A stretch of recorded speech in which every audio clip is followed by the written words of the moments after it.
Nuestros gobernantes, muchos tienen poder, pero la mayoría no tiene autoridad. ¿Están de acuerdo? ¿Ok?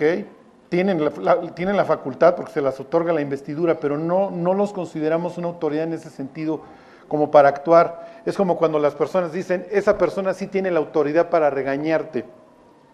¿Ok? Y entonces la idea de Dios es que las personas que gobiernan a su pueblo no es que tengan tanto poder, sino que tengan autoridad, ¿se entiende? Imagínense el currículum del primer, en ese sentido, entre comillas, gobernante de Israel. Es un prófugo de la justicia, homicida, tartamudo, de 80 años. ¿Ok? Ese es su primer gobernante, me estoy refiriendo a Moisés. ¿Te imaginas el currículum para pastor?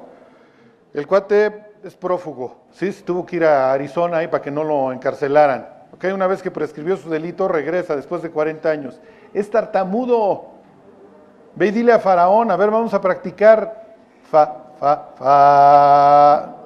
Esto creo que no va a funcionar, ¿sí? O sea, le parece que las únicas veces que Moisés no tartamudeara es cuando se quejaba, ¿ok? Pero Moisés tiene la autoridad que le ha dado Dios, ¿sí me explico? Y la Escritura dice que es el tipo más manso sobre la tierra, y cuando se refiere a manso no se refiere que sea un pasguato, sino que es el cuate más obediente. ¿Ok? El cuate que con más devoción va a seguir a Dios. Ok, Moisés obviamente en su gobierno se agota, pues es natural. ¿Ok? Saca cientos de miles de personas de Egipto y ahora administra la justicia a todas. ¿Ok? Y entonces toma consejo de un, entre comillas, paisano, porque era madianita su suegro, también es hijo de Abraham, de Sétura y Abraham, pero finalmente está tomando consejo de un incrédulo y entonces le dice, haz descentralización burocrática, y entonces haz jefes de miles, de cienes y de 10, y tú administras lo más. No era el plan de Dios. Y se acuerdan que cuando Moisés se encuentra cargado, levanta a Dios 70 sabios, ¿no se acuerdan? Que finalmente es el origen del Sanedrín, de ahí nace el Sanedrín. Los judíos toman ese pasaje para formar su Suprema Corte de Justicia de 70 ancianos. Lo que les quiero decir es que la idea para Israel es que el pueblo viviera para Dios y que sus conflictos los resolvieran sabios. ¿Sí se entiende? Es lo que dice Pablo, es la idea que tiene Pablo en Corintio. No hay algún sabio entre ustedes que juzgue entre los cristianos, pero no, ustedes se demandan unos a otros y esto ante los incrédulos haciendo el oso. ¿Se acuerdan? Y entonces Dios da esta estructura de jueces. ¿Funcionó la estructura de jueces? No, ¿por qué no? ¿Mande? Sí, fue un caos. No me interrumpas, Fer, salte, por favor. Ay, no, es no. Okay. No, tiene toda la razón. Ok, sí, fue un caos, no funcionó. Y les quiero preguntar por qué. ¿Por qué creen que no funcionó? No los voy a correr si dicen cualquier cosa. Ok, ¿se acuerdan de este tipo? Gedeón, que con sus 300 hombres vence a los madianitas. Ok, cuando Gedeón trae la victoria, los israelitas le piden una cosa. ¿Alguien se acuerda qué le pide? A ver, váyanse ahora sí, capítulo 8 del libro de Jueces. Y les voy a ser muy honesto, les voy a decir muy sincero. Parece que los cristianos, en aquel tiempo los israelitas, necesitáramos la pilmama y los problemas. Se los repito, parece que los cristianos, y en aquel entonces los israelitas, necesitáramos la pilmama y los problemas. Si no, no buscamos a Dios. La comodidad, la zona de confort nos mata. ¿Por qué? Porque la idea de Dios, ok, te voy a poner jueces que administren justicia. Oye, pues es que los linderos, o se metió el caballo de este cuate a mi campo y se comió toda mi cosecha. Entonces, a ver, tenía que ir el juez, a ver, mi cuate, pues esto dice la ley, entonces le tienes que resarcir. El toro de este tipo se puso a cornear a toros del vecino y los mató, entonces el juez tenía que venir a administrar justicia. Pero la idea es que la aplicación de la ley fuera bastante fluida. ¿Ok? ¿Por qué? Porque la idea es que todo Israel, no solamente el juez o no solamente el líder, se vea como el tesoro de Dios, sino que todo Israel esté buscando a Dios y los jueces simple y sencillamente estén limando las asperezas, ¿se entiende? Pero no, los judíos quieren dejar que Dios sea quien los gobierne, o sea, quieren estar buscando directamente a Dios y quieren la pilmama, por eso es que quieren un rey. Y entonces este cuate con 300 hombres, imagínense, vence a todo un ejército de miles, y entonces dicen, no, pues es lo mismo cuando Jesús alimenta a los 5,000, no, pues vuélvete rey. ¿Sí? Fíjense, ahí está en capítulo 8:22 del libro de Jueces, este es uno de los tantos jueces. Gedeón era un prángana, si se acuerdan. Gedeón es un tipo que se dedica a esconder sus cosechas para que los madianitas no se las roben. Tenían la pata madianita muy fuerte encima. Pero después de que trae la victoria le dicen, y los israelitas dijeron a Gedeón, sé nuestro Señor, tú y tu hijo y tu nieto. ¿Qué le están pidiendo? Una monarquía perpetua. ¿Ok? ¿Una monarquía qué? ¿Cómo se llaman esas monarquías? Sí, absoluta, hereditaria. Tú sé nuestro rey, y luego tu hijo, y luego tu nieto, y tu bisnieto, y todos. ¿Ok? Hasta que lleguemos al príncipe Carlos, o a William, o a quien quieran. ¿Ok? Esa es la idea, que venga siempre el heredero. ¿Qué están pidiendo? Están pidiendo rey. ¿Qué les contesta Gedeón?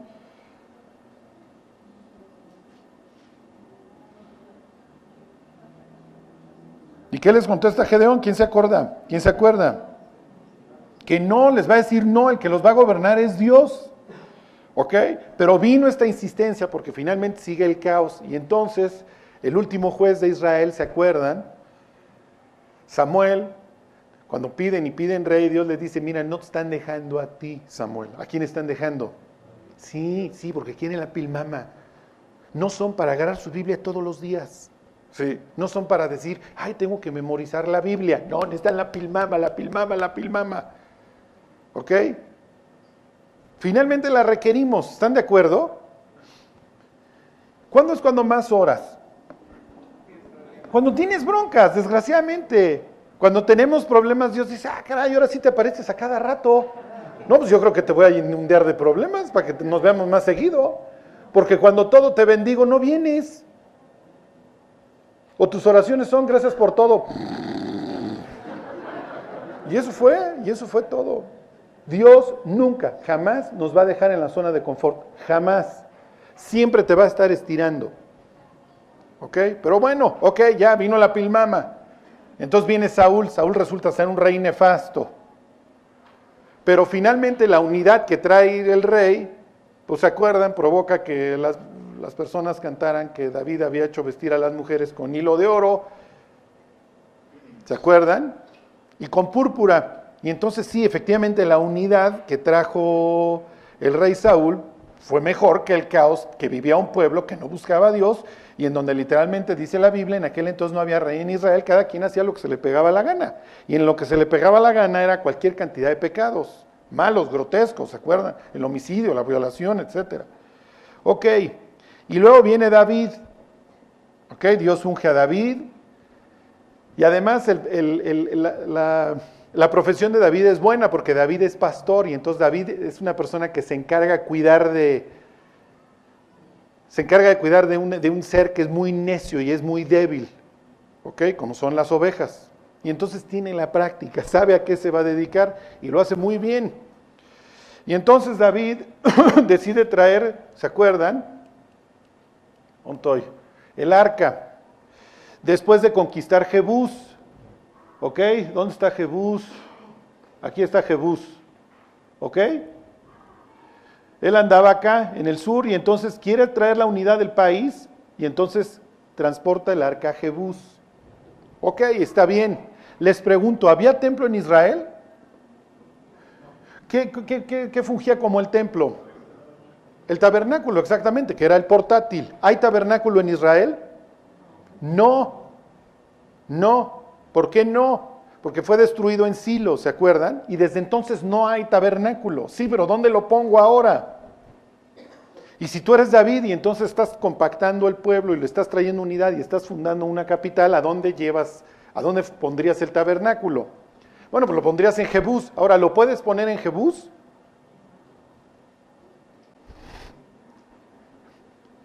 Ok, y aquí es donde quiero que echen a andar su cráneo. ¿ok? Es la historia que estamos viendo, se llama historia deuteronomista, así le llaman los historiadores, no necesariamente cristianos, ¿ok? Así le llaman los, vamos a decir, los que supuestamente saben historia. Ok, transportando el arca de forma equivocada, se murió Usa, ¿se acuerdan? O sea que no es cualquier cosa que andar cargando la cajita de aquí para allá, y esta cuestión de poner el templo no es cualquier cosa. Ok, ahora sí, váyanse a capítulo 7 de Segunda de Samuel. Ok.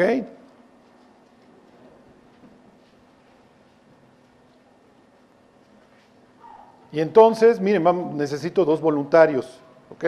Que van a ser voluntarios, va a ser el doctor Pingarrón voluntariamente, se me acaba de ocurrir, y Juanito, porque los tengo muy cerca, ¿ok? El doctor Pingarrón, que va a demostrar todo su conocimiento y sabiduría bíblica, va a aconsejar al rey David, ¿ok? Él ahora se llama Natán.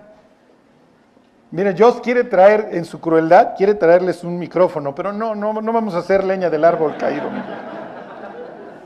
No sabemos qué se pudiera grabar. No, es broma. Bueno, vamos a ver qué contestan y ya sabemos si traemos o no el micrófono. ¿Ok? Bueno.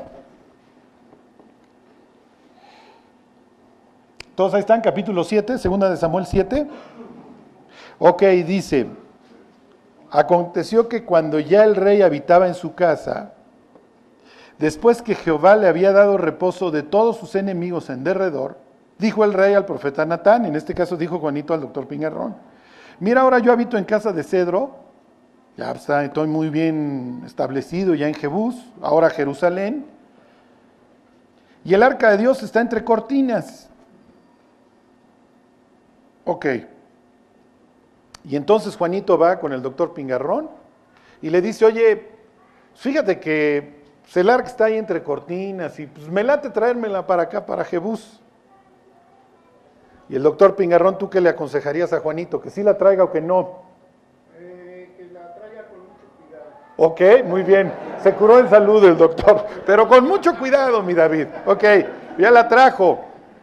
Y entonces lo que le está pidiendo ahora a Juanito es que le quiere hacer el templo, tabernáculo que quedó destruido ahí en Silo, se lo quiere hacer aquí en Jerusalén.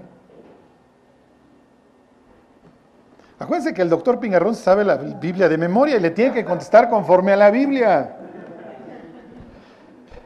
Y aquí se va a requerir un escriba, porque en toda la Biblia está esta cuestión de las pistas, sobre todo en esta historia, sobre todo en los libros de Samuel y Reyes, que hemos estado viendo y viendo. Les voy a dar una pista. Este pasaje que acabamos de leer, estos 2 versículos traen la pista.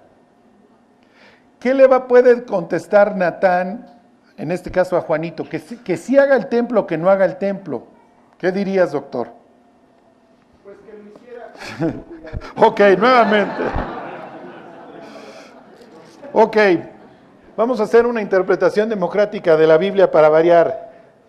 Acuérdense, ustedes no conocen el resto de la historia, están hasta acá.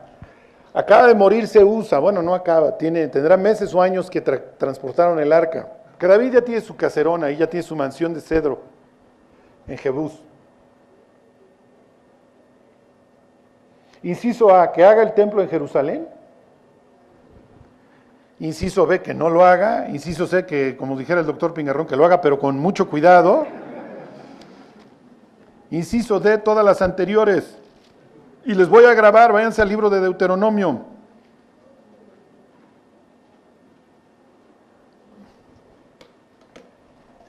Ok, pero para agravar la situación, capítulo 12, están platicando Juanito y el doctor Pingarrón acerca de hacer el templo ahí en Jerusalén. Hasta ahorita no se ha dicho nada de hacer un templo de madera ni nada. Vamos a erigir aquí el tabernáculo. ¿Ok? Y entonces viaja su tío Charlie en el tiempo. Y yo les digo, mi cuates, no se vayan a equivocar. Porque ya se murió Usa por andar haciendo tonterías, por andar copiando a los filisteos.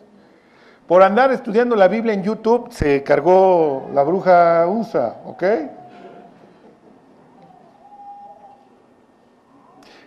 ¿Qué les dije? 12, ¿va?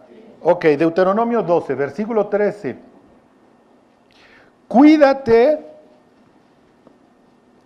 Entonces, yo llego, ellos están discutiendo ahí si traen o no para hacer los holocaustos ahí en Jerusalén, el templo, y yo les digo aguas, cuídate de no ofrecer tus holocaustos en cualquier lugar que veas, sino que en el lugar que Dios escoja, en una de tus tribus, ahí vas a ofrecer tus holocaustos y ahí harás todo lo que yo te mando. ¿Ok? Entonces aguas con andar erigiendo tu tabernáculo donde se te pegue la gana, ¿Por qué? Porque alrededor, es natural que en algunas cosas Israel se parece a los pueblos de alrededor, pero en muchas otras no, en muchas otras sí son originales. Esta es una de ellas. Por ejemplo, los pueblos de al lado tenían su tabernáculo en donde vivía su Dios. Los reyes le hacían templo a su Dios. En eso se parecen. ¿Ok? O sea, si tú hubieras llegado a Siria, pues ahí hubieran tenido la casa de Hadad, de su rey, de su dios Hadad. O si hubieras ido ahí con los amonitas, pues ahí hubiera estado Moloc. ¿Sí se entiende? Y era su casa. Los judíos también dicen, yo le tengo que hacer casa a mi Dios, porque mi Dios también habita en su casa. ¿Ok? El estrado de sus pies desde aquí nos guarda. ¿Ok? Bueno, pero en lo que se distinguen es que tú en los pueblos de alrededor sí tenías su templo, pero tú podías andar ofreciendo sus sacrificios en donde tú quisieras.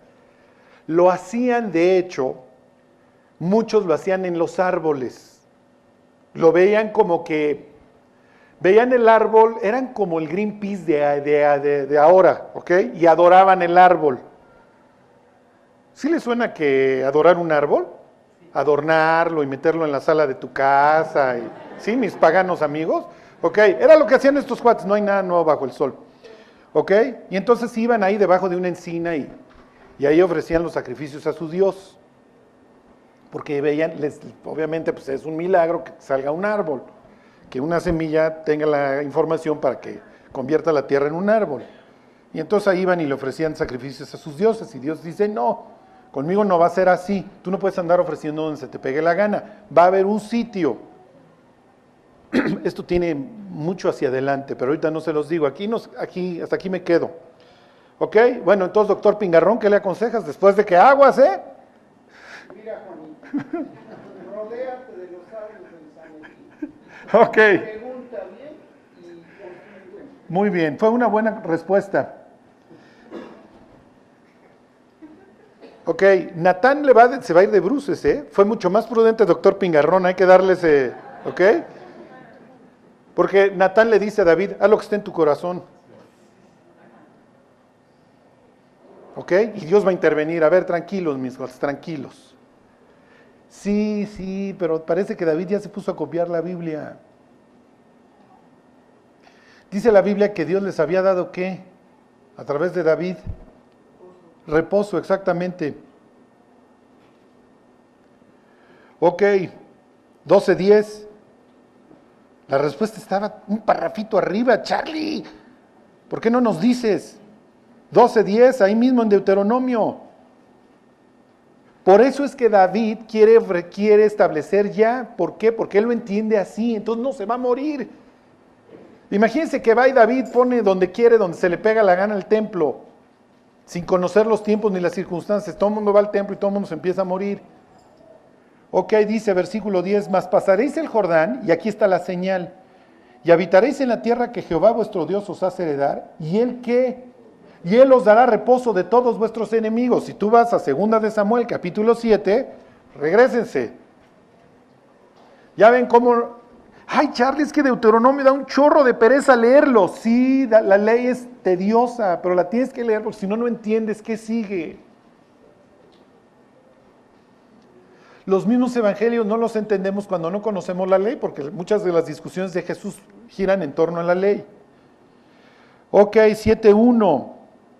2 de Samuel, aconteció que cuando ya el rey habitaba en su casa, después que Jehová le había dado reposo, de todos sus enemigos, ahí estaba el remes, ahí estaba la pista.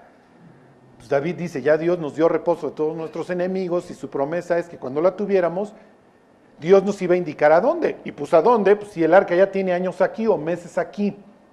Y Dios nos permitió traerla con gozo. Claro, lo hicimos bien, con los cuatitas, llevándola, etcétera. ¿Sí se entiende? Ok. Y entonces, en la noche se le aparece Dios a Natán y es un poco así de, ay Natán, no te me vayas de bruces, mi cuate, porque David ya está emocionado de que él va a construir, pero David no me va a construir ningún templo. ¿Por qué? ¿Mande? Exactamente. Exactamente, mi Fer. David todavía no tanto. Pero lo que sigue en capítulo 8, que David todavía no lo sabe, aunque obviamente pues ya se peleó con los filisteos y ya trajo la paz en el interior del país, pero capítulo 8 y 10, con un paréntesis en el 9, habla de que David se va a poner manotas a todo alrededor. ¿Ok? ¿Qué pueblo de alrededor va a querer ir a adorar al templo que hizo David, al templo de David? Por eso no es el templo de David, es el templo de Salomón. Pero como Dios quiere que los gentiles se acerquen, por eso es que le va a decir a David, tú no lo vas a edificar, mi cuate, porque yo quiero que esta sea una casa de oración. ¿A quién? A todas las naciones. Exactamente. Y entonces, y aquí parece que hay que estar cuidando un poco de David, porque todo le está saliendo bien. ¿Ok? Ya fue un buen tipo, nunca se alzó contra Saúl, no se vengó de Nabal. ¿Ok? Gobernó en Hebrón muy bien, ahora está gobernando, ya consolidó la capital, y de lo que sigue es que sigue siendo un país chiquito, pero ahora va a ser un imperio. Y entonces Dios lo va a ubicar y le va a decir, a ver David, tranquilo, tú no me vas a hacer caso a mí, no puedes, ¿ok? Yo te tomé del redil, yo te tomé de detrás de las ovejas, mi cuate, acuérdate de dónde vienes, ¿ok? Pero no solamente le va a decir, acuérdate de dónde vienes, sino también le va a decir hacia dónde va, y eso es muy importante. ¿Ok? A ver, regrésame, mi Juanito. No me voy a detener tanto en la profecía que le hace Dios a David. ¿Ok? Pero bueno, a ver, vamos a leer parte de lo que Dios le dice. 7:8. Ahora pues dirás así a mi siervo David, así ha dicho Jehová de los ejércitos, yo te tomé del redil, de detrás de las ovejas, para que fueras príncipe sobre mi pueblo, sobre Israel, y he estado contigo en todo cuanto has andado, y delante de ti he destruido a todos tus enemigos. ¿De quién es la gloria? Sí, entonces tranquilo, mi David, qué bueno que tengas este ímpetu, pero nunca vayas a olvidar de dónde vienes. ¿Ok? Porque te entra la enfermedad de las vacas locas. O David lo hubiera visto, de las ovejas locas. Les pregunto, ¿le va a entrar a David la enfermedad? Ok. Y entonces le promete, bueno, fíjense, y le sigue diciendo, y te he dado nombre grande, como el nombre de los grandes que hay en la tierra. Además, yo fijaré a mi pueblo Israel y lo plantaré para que habite en su lugar y nunca más sea removido, ni los inicuos le aflijan más, como al principio, desde el día en que puse jueces sobre mi pueblo Israel. ¿Qué le está diciendo? Le está diciendo, la época caótica de los jueces se ha terminado. ¿Y se ha terminado gracias a quién? Pues a ti, David. Para que ustedes puedan ver el impacto que una vida consagrada puede tener, ¿eh? O sea, ese caos de los jueces se terminó contigo, David. Felicidades, ¿ok? Pero acuérdate de dónde vienes. Pero no solamente le va a decir, acuérdate de dónde vienes, que tú eres un pastor a quien nadie consideraba. Porque este día, ¿se acuerdan? Cuando Samuel va a ungir a David, Samuel no lo considera. Ve a Eliab y dice, ciertamente está aquí delante el ungido de Dios. Y Dios le dice, a ver, mi cuate, yo no mires lo que está delante de tus ojos. Usa radiografía como yo, ve lo que hay en el corazón. Y entonces, bueno, pues que venga el segundo. Y el segundo dice, no, pues sí es este. Tampoco. ¿El papá de David, Isaí, considera posible a David? No. Y dice, pues ahí está el escuincle imberbe apacentando las ovejas, pero no creo que sea ese. Y entonces llega el pelirrojo, pecoso ahí con su cara de escuincle. Y entonces Dios le dice, este es. Entonces no lo consideran su papá, no lo consideran sus hermanos. No lo considera ni siquiera el profeta. Ok, viene el momento de Goliat. Y entonces llega al frente de batalla y Eliab, su hermano, ay, escuincle, nomás vienes de morboso a ver la batalla. Ok, lo descalifica el hermano. Sí, pero yo me voy a echar el trompo. Lo descalifica el rey, le dice, no seas tonto, este cuate toda su vida ha sido un paladín y tú eres un escuincle imberbe. Y luego, pues ya, para la cereza del pastel, el otro Goliat lo ve y dice, ¿qué crees? Soy perro para que vengas con piedras conmigo. Entonces David no tiene para nada lo que se necesita para ser rey, o sí lo tiene. Sí, que técnicamente sí lo tiene el corazón. Ok, pero para que aquí David no fuera a sufrir de mal de altura, ya se subió al ladrillo, ya nos vamos a marear, Dios le dice, tranquilo, tú no me vas a hacer casa, ni necesito, David. Pero sí, no lo menciona aquí, lo menciona el libro de Crónicas, pero tu hijo el pacífico, eso quiere decir Salomón, de ahí viene de la palabra shalom, de paz, Shlomo, él va a edificar, porque sí, a ti te escurren las manos de sangre, yo quiero que los gentiles vengan a adorar. Y es lo que va a pedir el día que funda el templo Salomón, que todos los gentiles vengan también a adorar. Y Jesús hace tremendo entripado cuando corren, ¿se acuerdan?, del templo a los gentiles durante la Pascua. Y les dice, mi casa será llamada casa de oración a todas las naciones, pero ustedes la convirtieron en cueva de ladrones. ¿Ok? Bueno, entonces terminó el caos. Ok, pero no solamente le va a decir que contigo se termina el caos, sino que le va a dar algo por qué vivir. Y esto es lo más importante. ¿Ok? La otra vez me dice un joven que ha vivido toda su vida, gran parte de su vida, la influencia del cristianismo. Y me dice, lo que pasa es que está muy difícil y tú lo vas a ver con tu hijo. Porque por más principios que tú le des, cuando él llegue a la universidad, pues ¿qué va a hacer? Y entonces yo cuando le voy a contestar, él cree que yo le voy a decir, no, pero yo voy a infundir en él principios. No, esto no sirve de nada. Bueno, no es que no sirva de nada. Pero lo que destruye la vida de los creyentes, no importa si vivieron en una cuna cristiana o no, lo que destruye la vida de los cristianos es la ausencia de propósito. Si tú no tienes nada por qué vivir, cualquier viento te va a ser propicio. Entonces, oye, pues me ofrecen mota, me ofrecen fornicar, me ofrecen lana, me ofrecen lo que sea, pues claro, pues lo agarro. Comamos y bebamos, porque mañana moriremos. Si tu propósito en la vida no es llegar al cielo y decirle a Dios, 5 talentos, me diste, aquí están 5, y 5 más, olvídate. Cuando vengan los problemas y cuando venga lo duro, no vas a tener nada de qué agarrarte y te vas a agarrar de la primera porquería que encuentres. Sorry. No es disciplina. La disciplina, el diablo le hace así. Sí. No voy a fornicar porque soy bien disciplinado. No me voy a drogar porque soy bien disciplinado. Y el diablo, en serio, se pitorrea de la disciplina. Lo que va a mantenerte siguiendo a Dios a pesar del huracán es que tengas un propósito, ¿eh? Si tú no tienes un propósito en la vida, olvídalo. Al barco sin rumbo, ningún viento le es propicio. ¿Para qué te sirven unas turbinas si no tienes un mapa y a dónde ir? De absolutamente nada. Y entonces Dios aquí le va a decir a David, mira David, el propósito de tu vida, ya erradicamos lo de los jueces, ese caos ya contigo se acabó, qué bueno. Sí, la unidad que querías provocar en tu pueblo ya la lograste, ¿eh? Pero aquí no se termina, sino que va para las siguientes generaciones. ¿Ok? Y es más, de tus lomos, David, va a venir el Salvador, va a venir el Mesías. Fíjense, versículo 12. Y cuando tus días sean cumplidos y duermas con tus padres, yo levantaré después de ti a uno de tu linaje, el cual procederá de tus entrañas, y afirmaré su reino. Y él edificará casa a mi nombre, y yo afirmaré para siempre el trono de su reino. Esta es una profecía doble, así hay muchas, que hablan de un personaje en particular, y hablan del Mesías al mismo tiempo. ¿Quién me puede dar un ejemplo?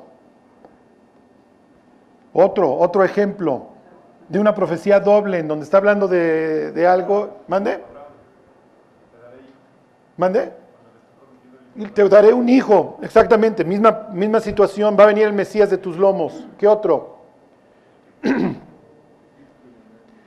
he aquí que la Virgen concebirá y dará a luz un hijo. ¿A quién se lo está prometiendo? Se lo está prometiendo al rey Acaz. Pero también está prometiendo que va a venir el Mesías. ¿Ok? Entonces le está diciendo que alguien va a edificar un trono, sí, digo, un palacio, el templo, sí, se refiere a Salomón. Sí, pero Salomón construyó uno que acabó destruyendo Nabucodonosor, uno pasajero. ¿Se acuerdan cuando Jesús dice, destruyan este templo y en 3 días lo reedifico? Se está refiriendo a la casa de Dios eterna. Versículo 14, yo le seré a él padre, y él me será a mí hijo. ¿Ok?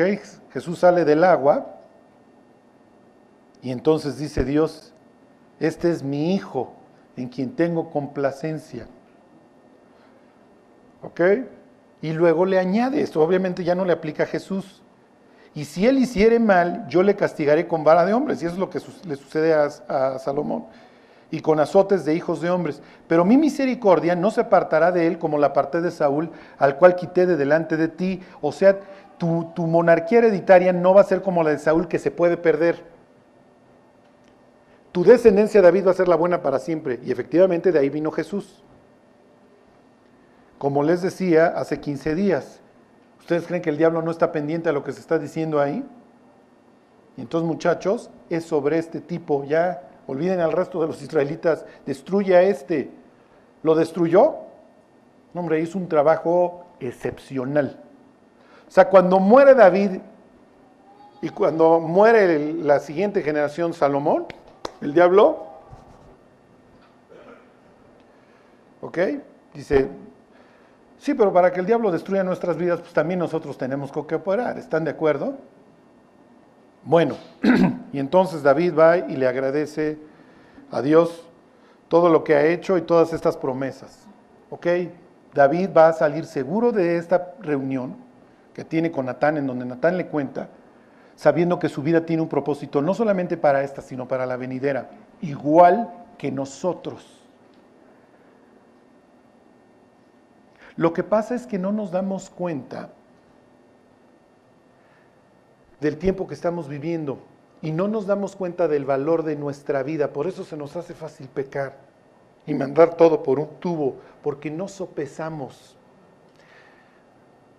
De aquí a 80, 100 años, ninguno de los que estamos aquí vamos a estar. ¿Ok? Ninguno.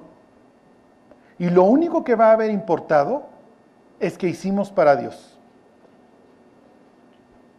Yo les iba a empezar la predicación con una pregunta. ¿Qué tienen en común todas las personas que nacieron en 1890? Y la respuesta es, todas están muertas ahorita. Todas están en la eternidad. Lo que hicieron con esta vida está determinando qué sucede allá, o allá.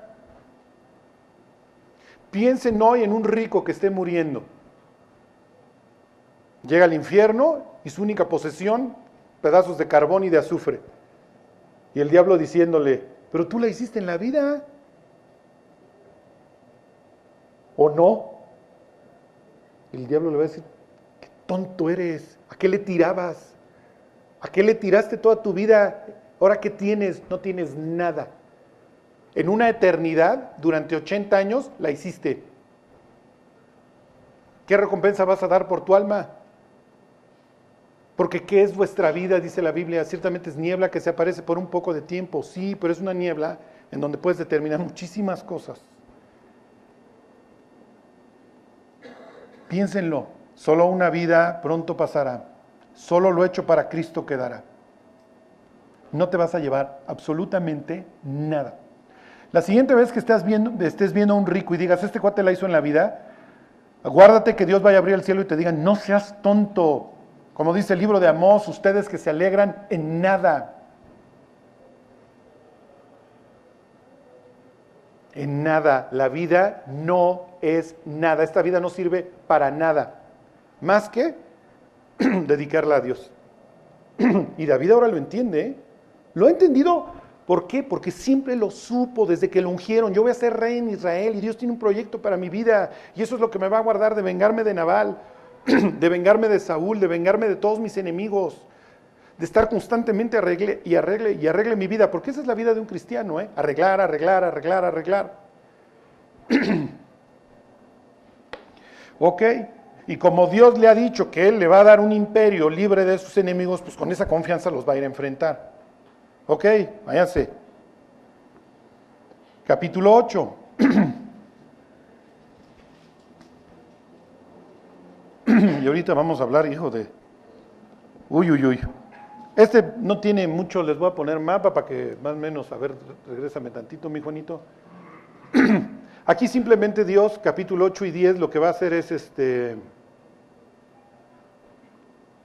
pues demostrar cómo pues Israel, de ser un pueblo bicicletero, dividido, ahora se convierte en un pueblo unido, ¿ok? Bajo el gobierno de un tipo que ama a Dios y es sabio, ¿ok? Y cómo le va a dar victoria sobre todos sus enemigos. Los judíos tienen enemigos por todos lados, los tienen aquí, es una especie de como hoy, ¿ok? Tienen aquí en Egipto, al sur, ¿ok? Tienen aquí, bueno, este sería el suroeste, al sur tienen a los amonitas, a los edomitas, aquí están los moabitas, aquí están los amonitas, y aquí van a estar los sirios, más tarde los asirios, que van a ser brutales, ¿ok? Pero hoy son una especie de ciudades-estado arameas, que obviamente no quieren la expansión de los judíos. Y al norte van a estar los tirios, ¿ok?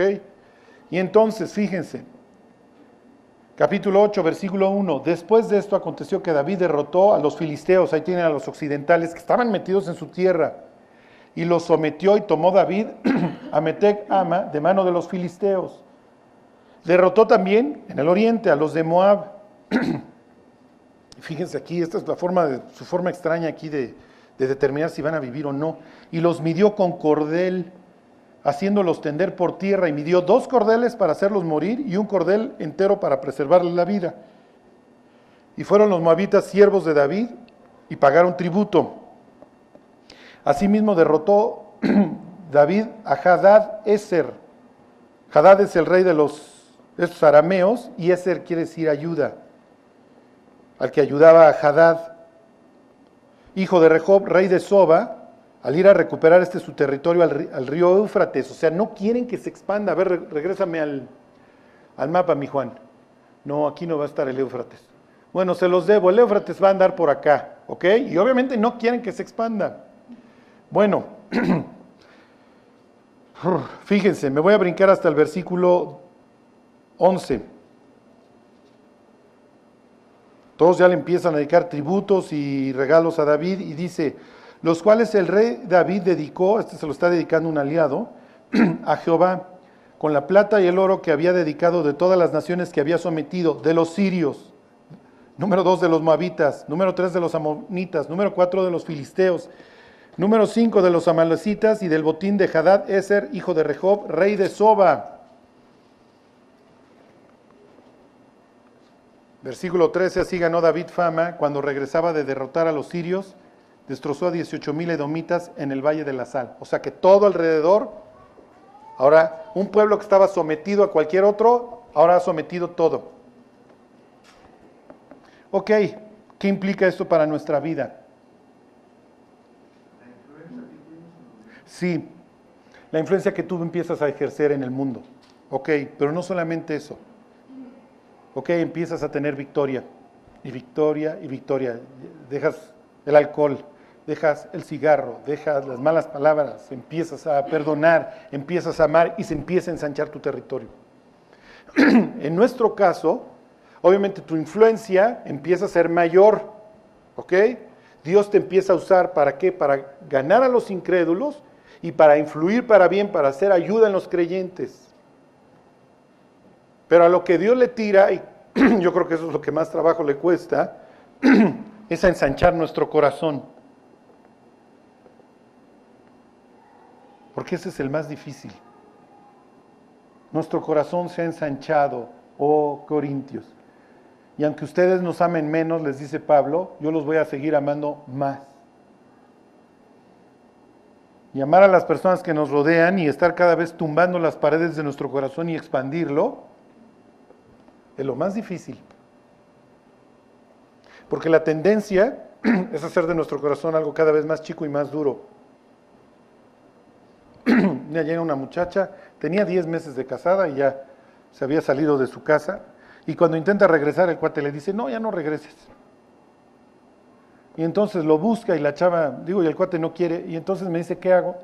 Le digo, escríbele una carta, porque pues ya no te toma las llamadas, y dile que lo amas. Y que tú estás dispuesta a todo y a regresar. Y entonces me dice, oye Charlie, si no quiere, le dije, si no quiere se va a endurecer.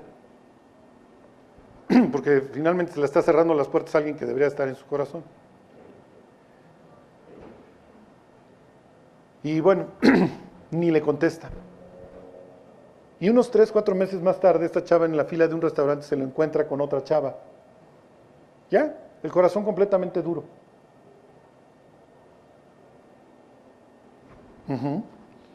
Bueno, ok. Ahí sigue en capítulo 8. 8:15 dice, y reinó David sobre todo Israel. Ok. Y fíjense, y David administraba justicia y equidad a todo su pueblo. Esto es como el resumen del gobierno de David. Y empieza a crecer el sistema burocrático que Dios les había querido ahorrar, porque si no quieren, pues si quieren rey, pues el rey les va a costar, mis cuates. Y si se acuerdan, Saúl tiene una administración burocrática más chiquita, tiene a Abner y otros, pero David lo va a ir creciendo y con Salomón, olvídense, Salomón va a decretar leva y trabajo forzado y etcétera. Dice, versículo 16, y Joab, hijo de Sarvia, era el general de su ejército, ahí está su secretario de la defensa, y Josafat, hijo de Ahilud, era el cronista, este era como el secretario de Estado, el secretario de Gobernación. Sadoc, hijo de Aitob, y Ahimelech, hijo de Abiatar, eran los sacerdotes, ¿ok? Eran los que llaman la parte, si así lo quieren, de la relación entre Dios y el pueblo. Seraías era el escriba, que es como el secretario de Relaciones Exteriores. Y Benaía, hijo de Joiada, estaba sobre los cereteos y peleteos, que eran cretenses, eran su guardia personal, sobre, si quieren, el Estado Mayor. Entonces ya empieza a pesar la administración, y eso va a tener problemas más adelante, obviamente. Bueno, ok, David ya se expandió, ya soy el mega rey.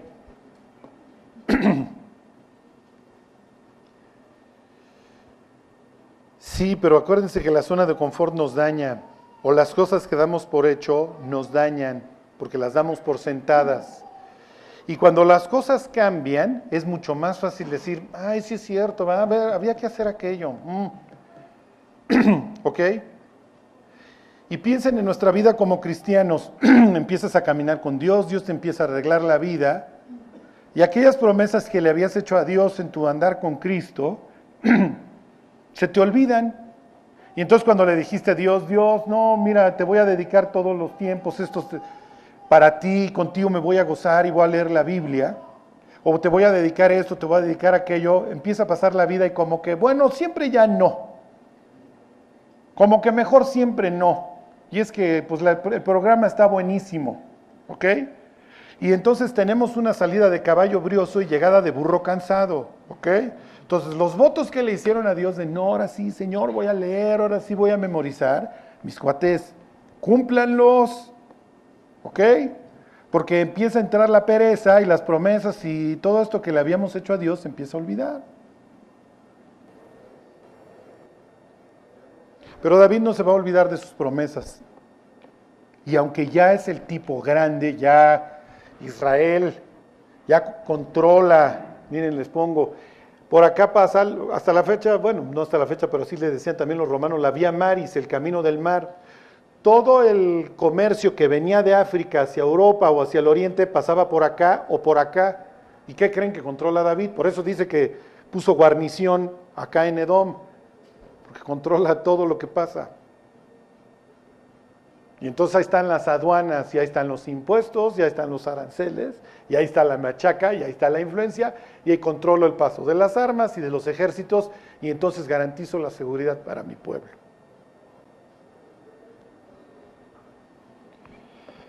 Ok, ya soy lo máximo, pues ya. ¿Para qué le seguimos, Dios? Es lo que le va a pasar a David, pero no aquí, no en capítulo 9, fíjense, capítulo 9, versículo 1. Dijo David, ¿ha quedado alguno de la casa de Saúl a quien yo haga misericordia por amor de Jonatán? Jonatán es de esos cuates que tiene una sensibilidad perfecta a la voluntad de Dios, sabe perfecto qué es lo que está sucediendo. Y Jonatán vive en el palacio, es el hijo de Saúl, pero sabe perfectamente que David es el ungido de Dios y que es el bueno y que él va a reinar. Y eso le implica problemas a Jonatán. ¿Por qué? Porque el día que ascienda David al trono, Jonatán puede ser visto como una amenaza, porque él es el siguiente hijo de Saúl, es el primogénito. Y entonces, ¿qué haría naturalmente el rey? ¿Ok?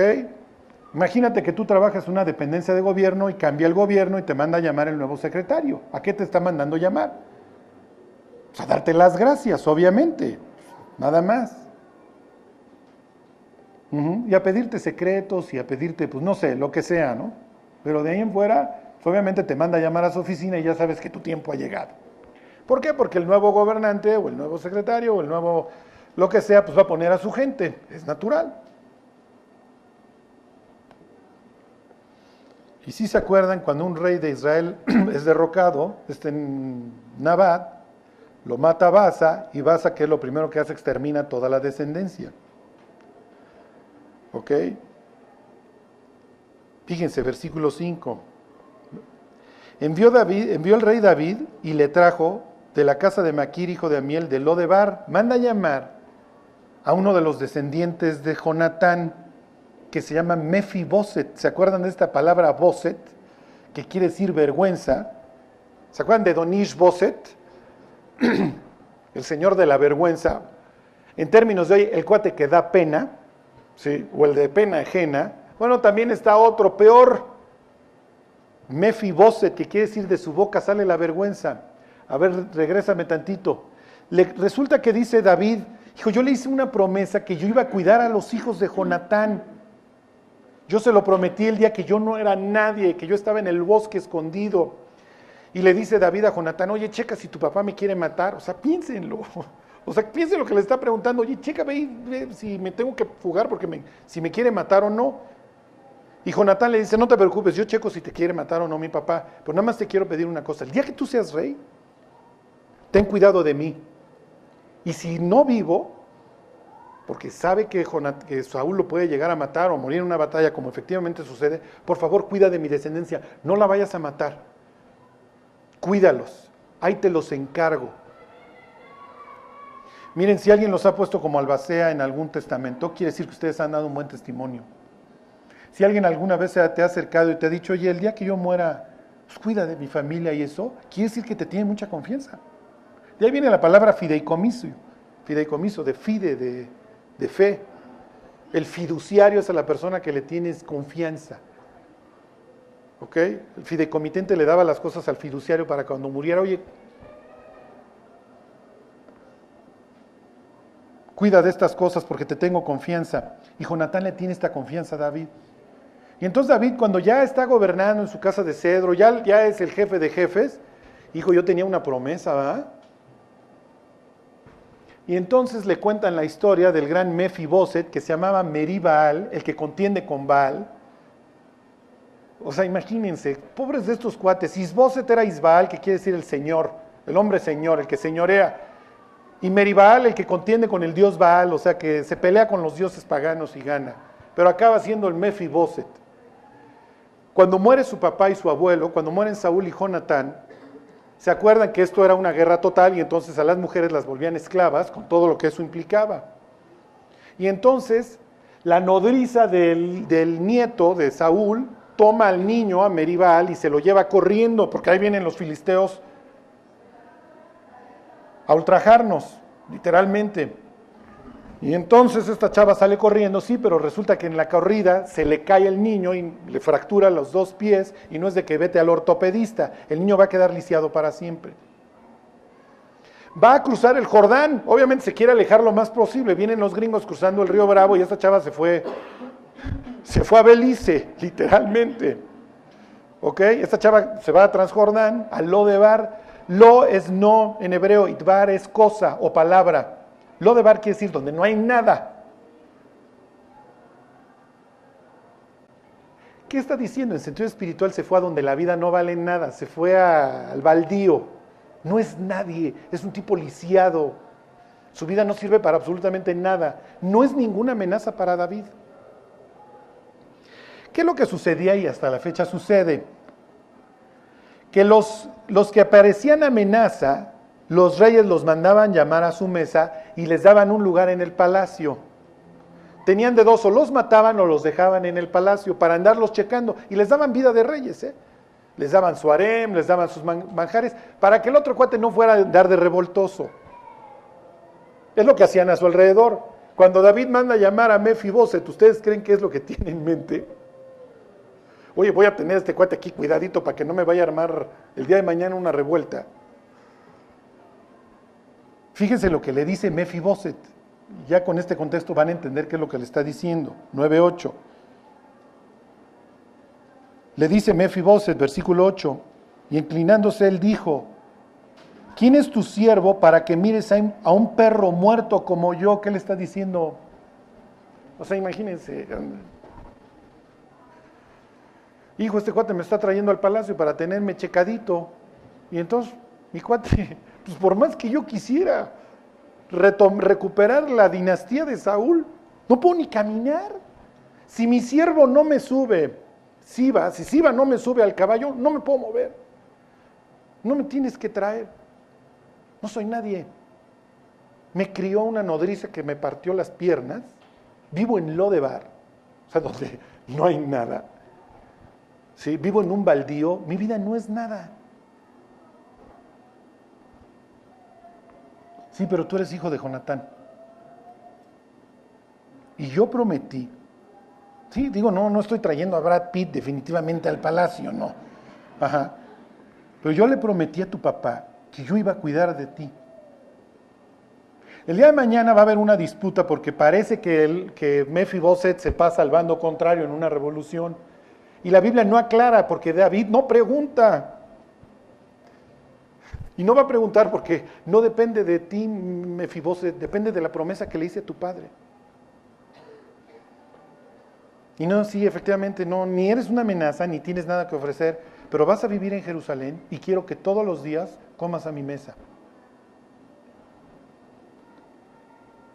Y se imaginan las fotos, Absalón acá, vendiendo el greñón que tenía, porque la Biblia dice que era súper bien parecido, Adonías, otro galán, sí,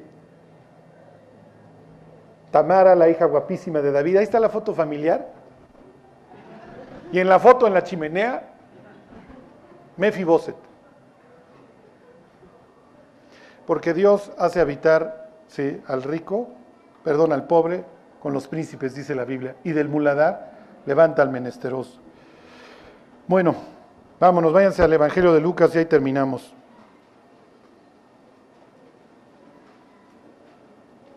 Lucas 13:29.